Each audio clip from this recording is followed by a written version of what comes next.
بسم اللہ الرحمن الرحیم۔ السلام علیکم ورحمۃ اللہ وبرکاتہ۔ آج کا ہمارا موضوع ہے کامیابی کا راستہ۔ ایک شخص حکیم صاحب کے پاس گئے۔ حکیم صاحب سے مراد حکمت والے لوگ جو دانائی کی باتیں کیا کرتے تھے یا دانائی کے مشورے دیا کرتے تھے۔ حکیم صاحب سے پوچھا زندگی میں کامیابی کیسے حاصل؟ حکیم نے کہا اس کا جواب لینے کے لیے آپ کو رات کا کھانا میرے ہاں کھانا پڑے گا، اس لیے رات تک انتظار کریں اور سب دوست رات کو جمع ہو جائیں۔ سب دوست رات کو جمع ہو گئے۔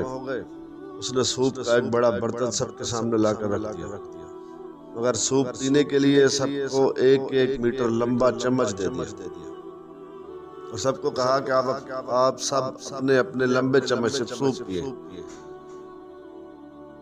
ہر شخص نے کوشش کی مگر ظاہر ہے ایسا ناممکن تھا، کوئی بھی شخص چمچ سے سوپ نہ پی سکتا۔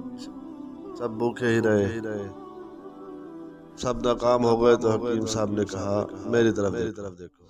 اس نے ایک چمچ پکڑا، سوپ لیا اور چمچ اپنے سامنے والے شخص کے منہ سے لگا دیا۔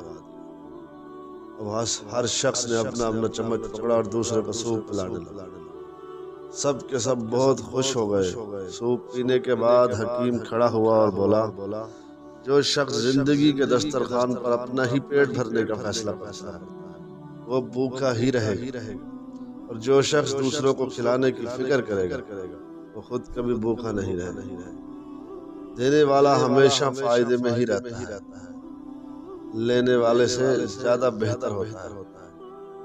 میرے آقا کا فرمان عالی شان ہے، اوپر والا ہاتھ نیچے والے ہاتھ سے بہتر ہے، یعنی دینے والا ہاتھ لینے والے ہاتھ سے بہتر ہے۔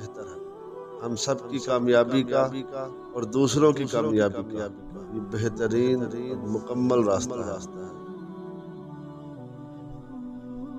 ہم سب کی کامیابی کا راستہ دوسروں کی کامیابی سے ہو کر گزرتا ہے، اس لیے ہمیں چاہیے کہ ہم سب ایک دوسروں کی مدد کریں، ایک دوسروں کے دکھ تکلیف میں کام آئیں اور ان کی جہاں تک ممکن ہو سکے مدد کریں۔ رب تعالی ہمیں سمجھنے اور عمل کرنے کی توفیق عطا فرمائے۔ السلام علیکم ورحمۃ اللہ وبرکاتہ۔